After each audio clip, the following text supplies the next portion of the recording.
We're on a new console now. Greetings, everybody. Welcome to a brand new commentary. And today, this actually marks the first commentary I'm ever recording where the footage itself did not come from my PC, but from a capture card instead. So, to celebrate this occasion, how about a 2-in-1 commentary about some games that I discovered a few months ago during my trip to Japan that one of my friends was constantly talking about before, and I was like, maybe one day I'll give them a shot, and then I did, and then I fell in love with them. Ladies and gentlemen, this is X-Men vs. Street Fighter and Marvel Superheroes vs. Street Fighter, the two founding games for the Marvel vs. Capcom series. Some people don't really pay attention to these games much, especially Marvel Superheroes vs. Street Fighter, but after playing these games back in Japan, yeah, this was awesome. I mean, the whole experience that I had in Japan using the Sega Saturn was quite a fucking trip because, well, first of all, when I bought the Saturn, the console worked, but the disc drive, the disc reader itself did not. So that fucks things up for a little bit, and it was a whole process going back and forth, trying to fix it, and then eventually we got a new one. We fixed it, and then that was the beginning of me playing with other people I met around there at the time, and just having a bunch of fun playing these games. Not just these two that I'm presenting, but also games like Street Fighter Alpha 1 and 2, or otherwise known as 01 and 02 in Japan.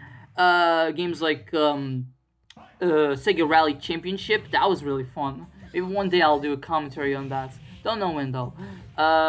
Virtual Fighter 1 and well, I played Remix. Maybe one day I'll get a physical copy of the first Virtual Fighter game, the original, with the original graphics. Into and Fighting Vipers. Oh, Fighting Vipers was really fun, especially playing as Pepsi Man. Really. Okay, I know I'm already starting with stuff like this, but it's like it goes to show that the experience that I had was just really fun, and being able to get all those games and all that stuff while I was in Japan, it was really fun. But as for, before I delve even deeper into this, you might be wondering, so what is your story with the Marvel vs. Capcom series? Well, it's actually a really simple one. Like I said in my Street Fighter commentary, I've known about fighting games for a good while, and with Street Fighter, it was thanks to Ryu's appearance in Smash 4 that I got more motivated into trying the Street Fighter games, and then eventually I got to that whole path. But the thing is that while I've known about the Marvel vs. Capcom games for a good amount of years, I never really thought much about playing them. Because I don't know, because for a good while I didn't give much of a shit about Marvel, and I only really started giving a shit about them with the MCU back in 2019, when me and my sister, we were gonna watch a movie, but the movie that we were gonna watch, I think, just ran out of tickets. So we decided to watch something else instead, and they were showing Captain Marvel at the time. And then we watched it and we thought, oh, this is fine. And then eventually, later down, I watched Avengers Endgame. Yes, I watched Avengers Endgame without having watched any other MCU movie besides Captain Marvel. I was really in for a treat.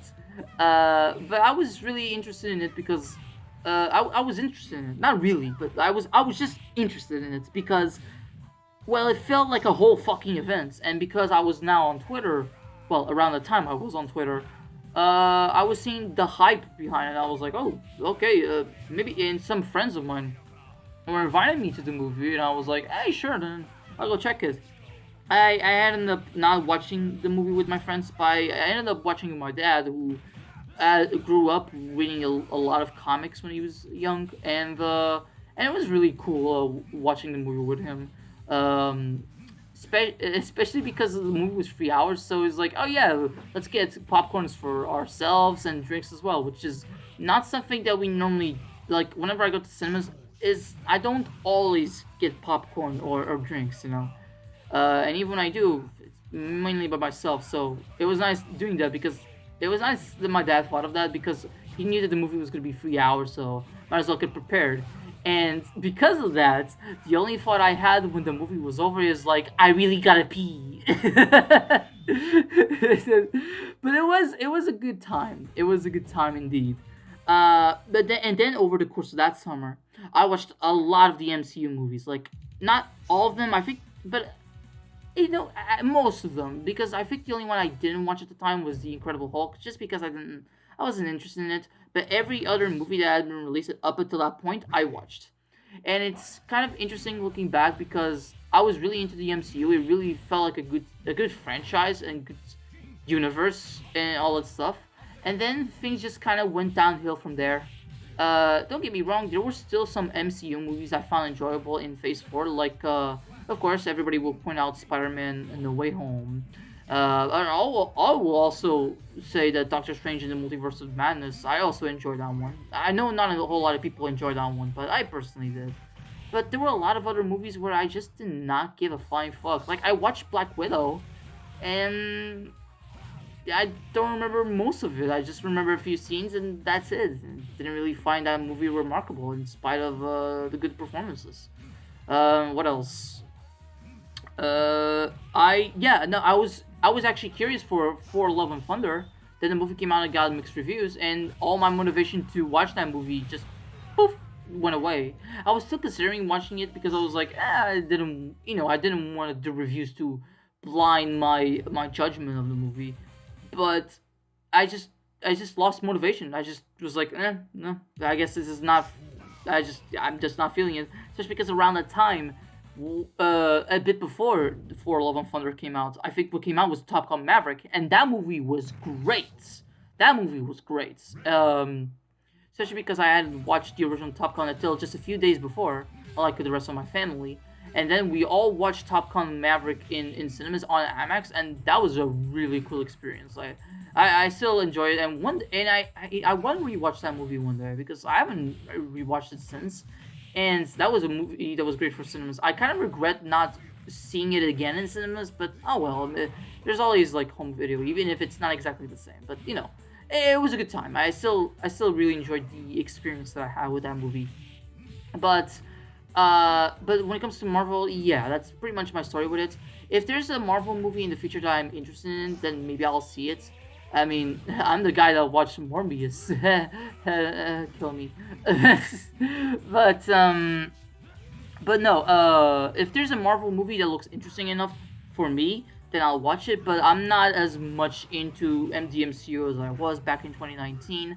And the only movie that I really care about watching now is Deadpool and Wolverine that's coming out. The time of this recording in a few months, and I hope the movie delivers. I hope it's just as fun as the other Deadpool movies because I really like the character. Even before I watched the MCU movies, Deadpool was like the only Marvel movies that I actually cared to watch. And then I watched the MCU movies, and then Blades, and then at the beginning of 2022, I watched the X-Men movies, most of them. After Apocalypse, I stopped giving a shit and then watched the other ones. With the exception of Logan. I mean, after Logan, I didn't watch Dark Phoenix. I didn't watch the New Mutants. I just didn't care at that point. I thought Logan was a good finale, and then the Deadpool's movies are a nice bonus with Deadpool and Wolverine counting to that. So yeah. But when it comes to the Marvel vs. Capcom series in particular, it wasn't so okay. Back when I was in Japan, I decided, you know what, let's get a Sega Saturn, because I don't think I would have had an opportunity like that ever again with my stay over there. And I decided, okay, let's get it. And a lot of the time, what happens is that one of my dorm mates. I'm not gonna call him a roommate because it was one room per person, so it was not one room per two people. So each person had their own room, but we were all in the same kind of dormitory, same kind of space. And this one guy, pretty cool by the way. He helped me. Like I would give him the money, and he would buy it online because I couldn't get my card to access the website for some fucking reason. So, thanks to that, we were able to get a Sega Saturn, and then, like I said, there was a whole back and forth, but eventually we got it running. And then by the time we got it running, which was like late October of 2023, what happened is, like, I already had gotten some games for the Sega Saturn, like Nights into Dreams, Christmas Night, Sonic Jam, Burning Rangers, which I'll. I've already said what I need to say. I mean, no, I haven't, but I will get to that eventually. And a bunch of other stuff. Even some games I wasn't thinking about getting originally, like Virtual Cop 2, which eventually I've played. I played that game after I came back home, and I actually enjoyed that one. Virtual Cop 1 and then Virtual Cop 2, those good on-rail shooters, I'd say. Very arcade-like. Yeah, I like this. Maybe one day I'll play Virtual Cop 3, but then I found out that Virtual Cop 3 is exclusive to arcades. Never came out on any console, not PS2, not Dreamcast, no nothing. But Virtual Cop 2 got a Dreamcast port, and that's funny. But also, I wonder why it did. It was only in Japan, as far as I'm aware. But I mean, I guess convenience. Um, but yeah, for the Marvel vs. Capcom series, I was because a friend of mine, you guys saw him before in the Sonic Adventure commentaries spring. He told me he's a big fan of Marvel vs. Capcom. And he told me about the games, and I was like, maybe one day I'll play them. And if I ever play any one of them, I probably start with Marvel vs. Capcom 1 first. Of course, I think I knew about X-Men vs. Street Fighter, Marvel Heroes vs. Street Fighter, but that was only in passing at the time. I hadn't really done much research. I was just like, maybe one day I'll play them, maybe one day. Of course, but then eventually, when I was looking at Sega Saturn stuff, I was looking at X-Men vs. Street Fighter, and I was like, X-Men vs. Street Fighter for the Saturn. And I was like, okay, comes in a unique 4 megabyte cartridge that is required to play. So, okay, there's that. Let's see, okay, this is a good deal. Let me look what gameplay is like. Then I saw the gameplay, and I saw somebody doing an air combo, and my monkey brain just went, so, yeah, that got me hyped, and like, oh my god, this is awesome. Because this game, while it has the same control scheme as Street Fighter, free punch buttons and free kick buttons, it plays very differently, because while the command inputs are the same and all that stuff, the game is fast, the game is frenetic. It is a tag team game where if you press both heavy buttons, you switch out with another character, you have these flashy as all combos, and you have air combos. With the majority of characters, let's take Ryu for example. Say you do a crouch strong punch, a crouch strong punch. Your opponent will be flung high into the sky, and you could do a super jump afterwards, which is crouch and up and like down and up immediately after. Do a super jump, and then you could just do a bunch of moves altogether, like a like punch, like kick, medium punch, medium kick, strong punch, strong kick to make one hell of an air combo, and that. While after a while, players have gotten really used to that. I love how that feels. It still feels satisfying, and a satisfying fighting game is a good fighting game in my book. So yeah. But when I saw that, it's like, okay, I gotta get this, and the guy that helped me get the other Sega Saturn stuff, he was not there at the time. He was out, and even then we had an agreement that he could only spend so much money in a month, and he already had passed the limits that he set out. And I was like, okay, then that means I can't really call him. I can't really talk about it. I can't do anything. I gotta figure this shit out because I want this game, and I gotta find a way to get it. So what happens is that I made the account myself. But the thing is that my card wouldn't work, and only Japanese phone numbers would work, and I did not make a Japanese phone number while I was in Japan because overall, it was gonna be useless. Especially because I would talk with my family via WhatsApp, and during my small trips to Tokyo, Osaka, and Kyoto, I had friends with me that would help me with stuff that if I ever need to. And also, I'm not the type of guy to get drunk late at night in Japan and then not know where to go. I'm not that kind of guy. So I didn't see a need to get a phone number. But because of that, I couldn't do it. And I was able to find a guy in that university that was able to lend me his phone number for the account. And I was like, thank you, dude. Thank you. Shout outs to him, by the way. If he's seeing this video, you know who you are. And that was and then I was able to get this game, and then later on I was able to get other games. And so eventually, I got X-Men: Children of the Atom, Marvel Superheroes, and Marvel Superheroes vs. Street Fighter, which we will get to in just a bit. But first, we gotta fight our own tag team partner. Oh, yeah, that's the cool thing that X-Men vs. Street Fighter does. After you beat Apocalypse, the guy you defeated him with. So let's say Akuma gets the final blow. You play as Akuma, and then Wolverine is the one you gotta fight against. So Wolverine was my tag team partner for this. I felt it was appropriate to have an X-Men character and a Street Fighter character as the characters I would play, and I love playing as Akuma. And Wolverine is pretty fun. I'm not really the greatest with him, but he's fun to play. So I was like, yeah, sure. Yeah, it's an interesting concept. And with that, we're pretty much done with the X-Men vs. Street Fighter arcade mode. And also, it is very coincidental that the characters I picked are the ones that are featured in Akuma's ending. It's cool, guys. It's really cool. Yeah, and then eventually I was able to get other games. Eventually I got other games like the Loop on the Third games, which I will eventually show one of them in a commentary in the future. Don't know when that commentary will be, but eventually I do want to do that. And then what else?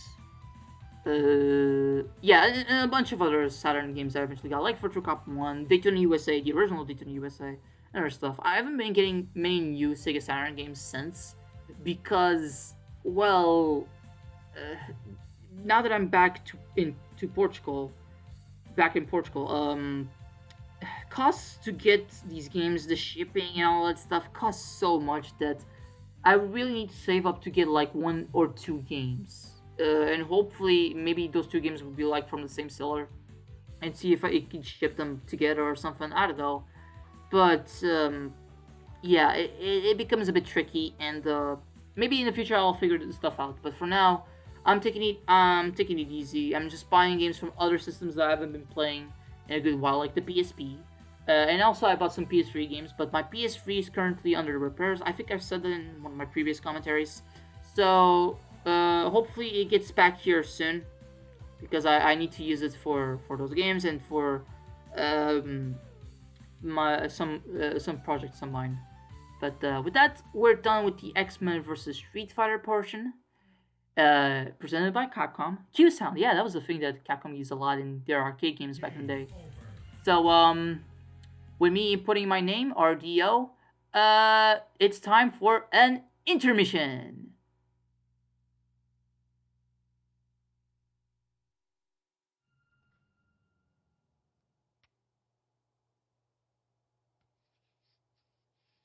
Where the heck are the lovebirds? Who cares? Let them be alone for a change.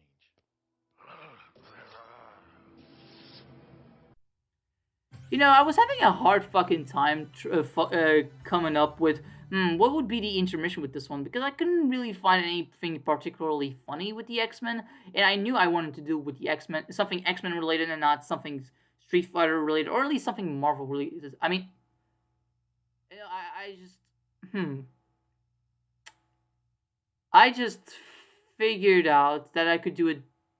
Whatever. Time's up now.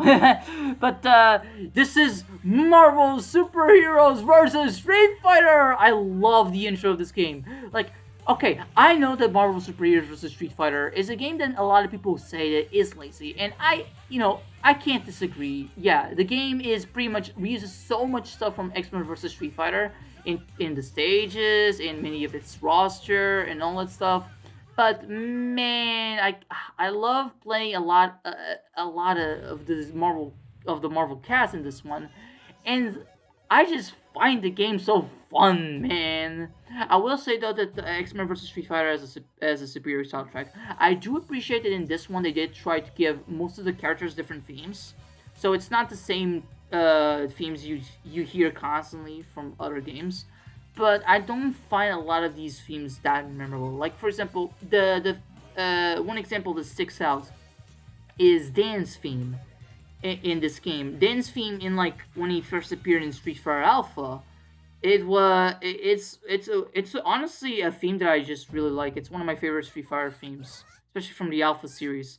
The one that they did for Marvel Superior vs. Street Fighter, yes, it evokes the same kind of vibe, but I don't think it's as memorable in my opinion. But that isn't to discredit the how the soundtrack was composed. I think it's just fine.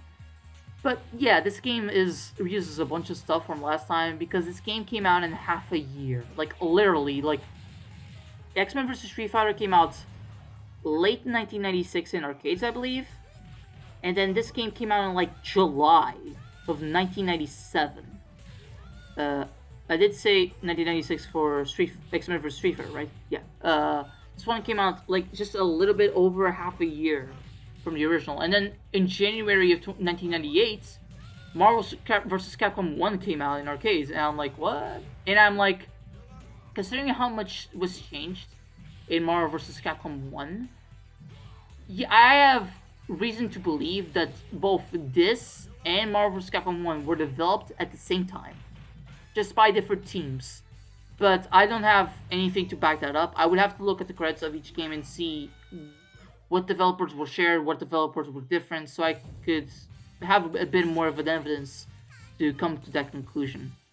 But yeah, in this playthrough, unlike I decided to go the same kind of principle where I decided to pick a Marvel character and a Street Fighter character, and I decided to pick Hulk and Sakura because I really like playing as Hulk. And Sakura was like, I don't want to play as Ryu or Ken, and then it would be too useless. So I decided, Sakura. Sakura's moveset is a bit different here compared to Alpha 2 and Alpha 3 incarnations, but you can still get to grips too with how she plays. And I wanted to play as Hulk because Hulk really helps against the final fight against Cyber Akuma, which is a character that was pretty much introduced in this game as basically, I believe it's supposed to be an alternate universe character where what if Apocalypse took control of Akuma? And it's kind of funny. I just find the design kind of funny, but it's also a fun fight. It's just that, unlike everything else in the game, it really does jump in difficulty, I'd say. Even Apocalypse in this game compared to X-Men vs. Street Fighter, I don't find him nearly as difficult as he was in X-Men vs. Street Fighter. So that's interesting. But yeah, no. The Marvel Superior vs. Street Fighter is just a fun game, and even though there aren't many these two games in this commentary are very similar. Marvel Superior vs. Street Fighter does have has an addition that would become basically a staple for the rest of the series. The only game that doesn't use this is Marvel vs. Capcom 1 actually, which is the I think variable assist. So okay, you switch characters by pressing both heavy buttons, right? Well, if you were to do a quarter circle, medium punch, medium kick, you would bring out your partner temporarily to do an attack, and then it would just go back up. So it's a way to bring your partner without switching to them. So in this case, I'm playing as Hulk. I would do the variable assist where I would summon Sakura, she would do a move, and then she would back out. This opens up a bit more strategy when it comes to fights, and I just think it's a fun new mechanic, gotta be honest. It is weird that Marvel vs. Capcom 1 did not bring it back, which, hey, maybe that's an argument for both those games being developed by different teams at the same time. They weren't able to pass those notes around. One team had this idea, the other team had that other ideas. Because Marvel vs. Capcom 1, after I played it, it has a lot of different ideas compared to stuff that would be standardized in future games. I mean, Marvel vs. Capcom 2, we just used the idea of the variable assist from this game for Marvel Superior vs. Street Fighter and just expand upon it by having three different versions of assists per every character. So there's a type Alpha, type Beta, and a type Epsilon. And that is amazing. And Marvel vs. Capcom 2 is just a very fun game. But maybe one day I'll do a commentary on that and the first Marvel vs. Capcom game. Don't know when. Don't count on that. But one day I'll do a commentary on those two. I just decided let's go simple and let's do these games. I was considering doing a commentary of X-Men Children of the Atom and Marvel Superheroes. And while I would have fun doing the playing Marvel Superheroes, playing arcade mode in X-Men vs. Children of the Atom, quite honestly, was not that fun. And I don't think when I would record that footage, I would have that much fun playing that game, or it would be that interesting of a footage. So I decided it's best to just save that for a later time, or just maybe never do it. Because honestly, I think these, while those games are very influential in their own right, they started a lot of things like air combos and type of moves and all this stuff. And with those and the Punisher from 1993 were the first Capcom games to use Marvel properties. So that's a pretty big thing in and of themselves. Without those games, we wouldn't have this, and we wouldn't have had Marvel vs. Capcom. So yeah, but I didn't, X-Men vs. Children of the Atom. It plays well, but gods, I did not like going through its arcade mode. I just did not. But Marvel Superheroes fared much better, and it was just really nice to play that one. And also, a lot of the Marvel Heroes themes, for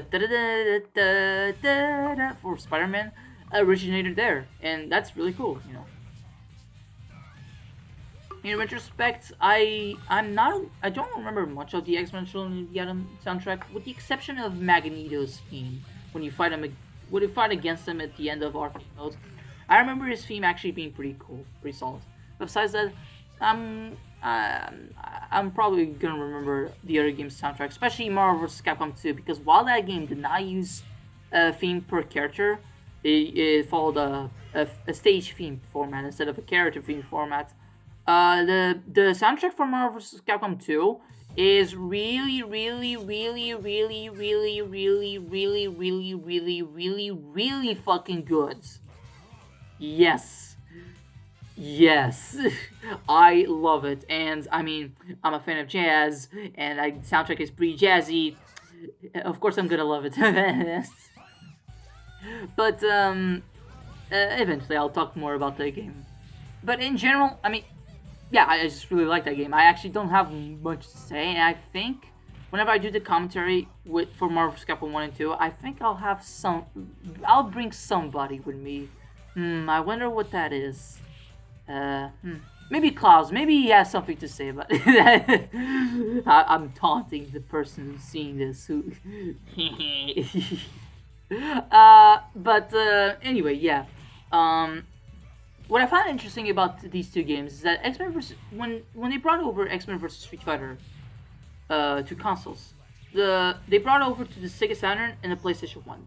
For the Sega Saturn, they had to make it Japanese exclusive because Sega of America was not willing to bring over the 4 megabyte cartridges that were required to actually play this game on the Saturn. And the reason why they were required was because this is an arcade perfect port. Like, there is no compromises here. This is an arcade perfect port. All the animations, all the music, everything is preserved here, and it makes the Sega Saturn version the best version to play. But because Sega of America, probably because of the Sega Saturn's failure in the West, decided to not bring over the 4 megabyte cartridges. X-Men vs. Street Fighter was not brought over. We did not have a localized version. But I think I remember hearing that some North American stores actually sold Japanese import copies of this game because of how much demand there was for this, which is great. This game did eventually release on the PlayStation 1, but that is an inferior version because of the PlayStation 1's lower RAM. They were not able to translate the tag team mechanic and all the animations for the sprites. But as a compensation, they brought over a training mode and a survival mode. And all I'm wondering is that Street Fighter Alpha 1, which came out a few years prior on consoles, had a training mode. Why the fuck does X-Men vs. Street Fighter on the Saturn and Marvel Superheroes vs. Street Fighter on the Saturn, as well, don't have training modes? Why?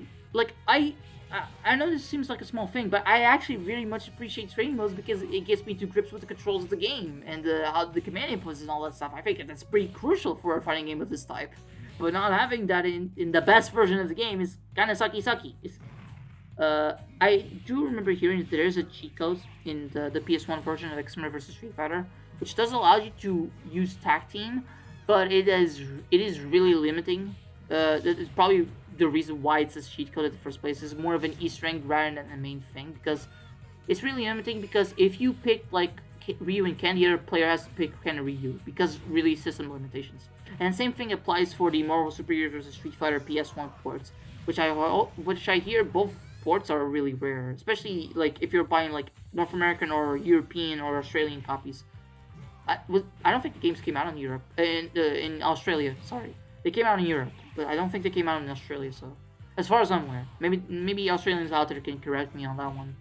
Um, but yeah, in Marvel vs. Capcom 1, that was an interesting one because they made the jump to the Dreamcast. So, okay, but it still is on the PS1. And the PS1 version, uh, I saw Maximilian do this video on it, and it's kind of a different game as they knew of the limitations by then. So they decided to make the combo system just very fast, even faster, and even more bullshit, dumbass fun than ever before. And a lot of that became the basis for what we would see in Marvel vs. Capcom 2, which is awesome, honestly. So yeah, if you have limitations, then do something creative, and I appreciate that. I very much appreciate when developers do that. As for the Dreamcast version, I've heard that that's pretty much an arcade. I've heard no, I played it. It's an arcade perfect port. Although sadly, my Marvel vs. Capcom 1 disc did not actually read completely. It gets stuck at the copyright disc, and I had to use an emulator for to play that game, unfortunately. But eventually I'll get it because I do have a Dreamcast, and I did play Sonic Adventure International, which is pretty much the international version of Sonic Adventure, but just released for Japanese audiences, and Marvel vs. Capcom 2. And I had a really fun time playing for Marvel vs. Capcom 2. Although my disc is not perfect, I mean it plays well. It's just that I think sometimes it might get. I think it's maybe dirty. I have to look into this, but sometimes the music like stops looping and just cuts out. But it's a minor issue. I think it only really applies to like one song, one or two songs in the game. So, no biggie. Uh, but yeah, that was an interesting experience back when I played it. As for the other Marvel Capcom games, Free and Infinite, I haven't played those yet simply because with Marvel Capcom Free, I want to wait until Ultimate to play it, and Ultimate is on the PS3. But the thing is that the DLC has been delisted so long ago, and I kind of want to have the complete experience. So I'd rather just wait until I have a potential PS5 and play the PS4 version of that game, since I never got a PS4. And for Infinite, I mean, yeah, I don't have a powerful enough PC or a console that plays it, so eventually PS5, and then I would play Infinite. Infinite is pretty cheap, but getting a physical copy of Ultimate Marvel vs. Capcom free. Well, first of all, physical copies of the PS4 version of that game never came to Europe, so that's something out of the way. But thankfully, the PS4 and the PS5 are region free. But even then, physical copies for the Japanese or North American versions are quite expensive. So it's something that I have to look more into. Of course, I could get it digitally. That came out in all regions, but I like I really like my physical games. So yeah. But eventually I'll play those games. Absolutely. I just don't know when. Um. And yeah, with that, we have finished the arcade modes of Marvel Super Heroes vs. Street Fighter. But as you can see by the timer of this video, we're not quite done yet. Because in a bit, I'll showcase an extra thing of this game. Besides that, yeah, this was playing for these games was an interesting experience. And while I'm a bit fighting game out at the moment, of course, I'm willing to record fighting games for commentaries, although I do not want to abuse fighting games for commentaries. I mean, we already had Dong Dong Never Die and the Street Fighter Alpha games a while back, so after this, I will pause on fighting games for a little bit. There's other games I would like to do for commentaries in the future. There's one in my mind that I want to do, and hopefully I have the PS3 back by the time I want to do it. Otherwise, I think there's another way I could do it, but I'd rather record from my PS3. And because yeah, once again, this is the first commentary where I'm actually capturing from a capture card. Like this is Saturn footage you're seeing here, and that's and it says it's great. It's great. um, so yeah. So for Marvel Superior vs. Street Fighter, uh, this I'm already building this things up for what I'm about to show. There was a character that only came out in the Japanese versions of the game, so you can only play it in the Japanese Sega Saturn version, Japanese arcades, I think Japanese PS1 as well. That never came out in any other game, in any other version of the game. It's exclusive to the Japanese versions of this game only, and that character is Norimaru. Norimaru is based off of a Japanese comedian called Noritaru Kinashi. That was really well timed. And is a goofy ass character that the comedian created himself. And his moveset is quite the weird thing. It's like, wow. He throws a bunch of useless from his bag. His animations are goofy as fuck. His voice is funny. How I know why we didn't get this character because of licensing issues, but fuck.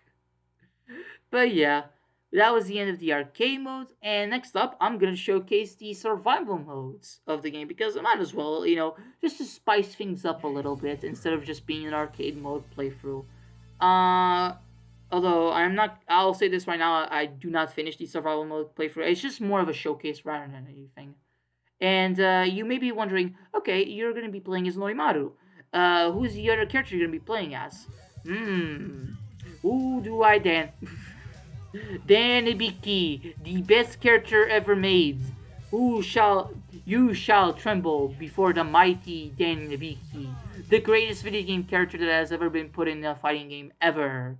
It is Dan Ibiki. Maybe one day I'll go more in depth into the backstory of this guy, but Danny Beaky is pretty much a joke character that was added to make fun of SNK's art of fighting, and then he became more than that, and he has a very interesting backstory, and sucks, and he just sucks, but he just gets better and better with each game, so much so that he actually had to get nerfed in Street Fighter V, and that's hilarious.